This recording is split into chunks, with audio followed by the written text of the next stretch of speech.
Our story today begins with a question.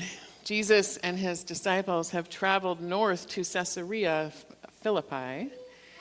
It's a complicated place, Roman territory, full of temples and political power, the kind of place where emperors are called divine and rulers demand loyalty. And in that place, surrounded by competing claims about power and authority, Jesus turns to his disciples and asks, "Who do people say that the Son of Man is? Who do people say that I am?" They answered the way people always do when someone is stirring things up. Some say John the Baptist, others say Elijah, still others say Jeremiah or one of the prophets. And then Jesus makes it personal. "But who do you say that I am?" And Peter, impulsive and passionate, sometimes brilliant, Peter answers, "You are the Messiah, the Son of the living God." It's one of Peter's better moments, one of those moments where everything is clear and his faith stands firm, and he's really the first one to make such a declaration. But if you've been following this Wandering Heart series, you know that Peter's faith is not always so clear. We know Peter. The first week we saw him wondering if he was worthy, standing there with his fishing nets, astonished that Jesus would call him at all. And yet he dropped those nets to follow. The second week, he stepped out of a boat and walked on water, testing Jesus in the most Peter way possible. And for a moment, it worked, so the text tells us, until the wind scared him and he sank. And now here he is again with this clear confession of faith, apparently clearer than anyone else around him. Peter has been lost and found, saved from sinking. He has found his purpose and found his people. It's been a life-changing time for him, a transformational time, and he's ready to proclaim it. And Jesus tells him, "Blessed are you," because moments of clarity matter, because saying it out loud matters. But here's something that we often struggle with in church, especially in this kind of church. Many of us are hesitant to talk about and claim our faith. Not all, because I saw Shelley do it on Facebook this week. I was really happy about that. That was part of what inspired this sermon. We worry about saying the wrong thing. We worry about offending someone. We worry about sounding naive or overtly certain. But conviction matters. Do you believe in forgiveness? Do you believe that love has the power to change lives? Do you think the world is in need of grace? Do you think the world wants it? Because if so, I think you should tell people. Tell people what you believe. Ambiguity can lead to apathy, so tell me what you truly believe. In many conversations about church and community, we've affirmed two things at the same time. Belief should not be a prerequisite for belonging in a church community, and yet belief matters. Statements of faith can be powerful. Just ask Peter, who made his in this text. But remember the context, too. That conversation happened in a land under Roman rule, as we mentioned. Speculation about Jesus' identity is spreading everywhere. Political tension is high. Messiah's revolutions and power struggles are in the air all around there. And so when Jesus asks, "Who do you say that I am?" that question is not just theological. It's political. It's social, and it's risky. Because if Jesus is the Messiah, then what kind of Messiah is he going to be? Is he a conqueror? Is he a revolutionary? A king who will defeat Rome with force? Peter probably had some expectations about what that was going to look like. Many people did.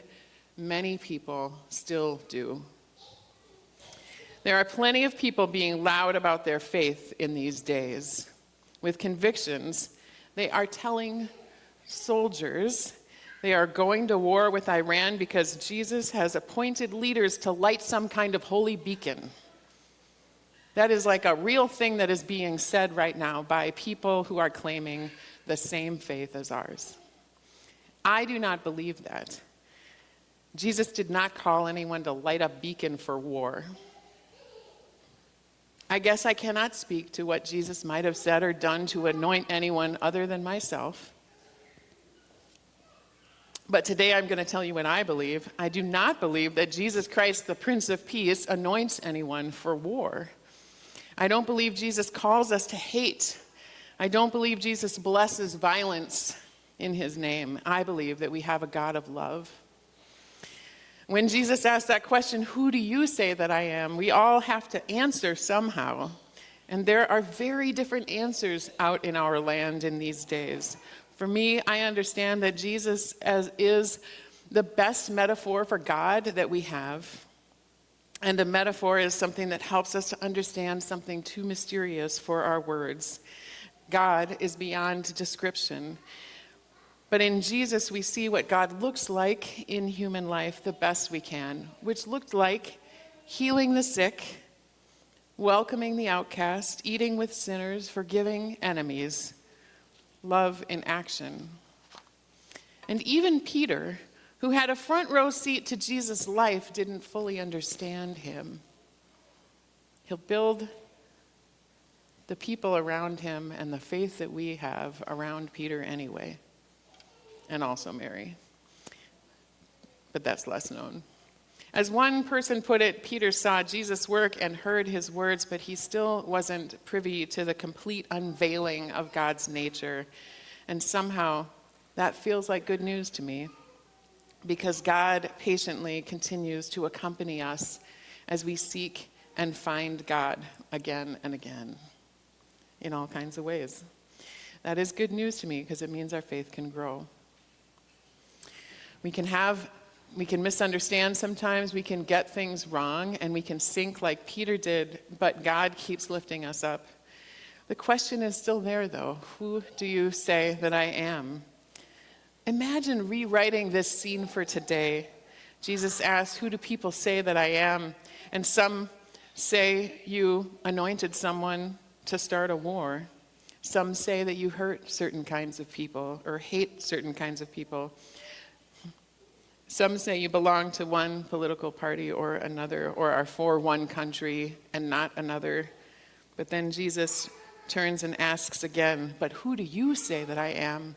And here's my answer. I say that you are the one who came and said there are really just two laws, love God and love your neighbor.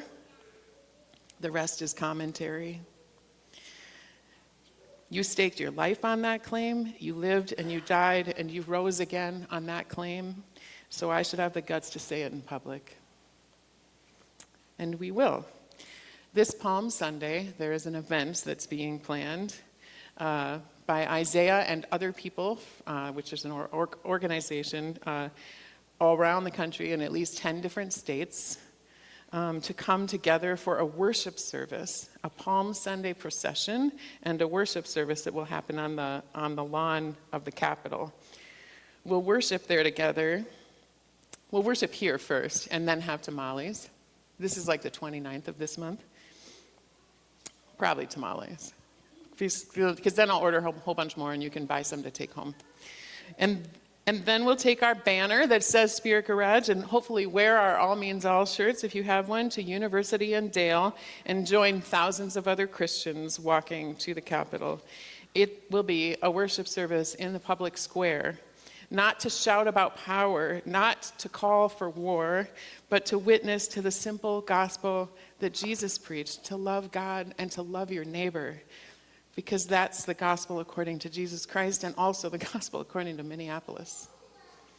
So we'll process with those palms from church that morning and streamers from the morning with our Spirit Garage banner in front of us, with our All Means All t-shirts on, and we'll join with thousands of others to make that gospel the loud one.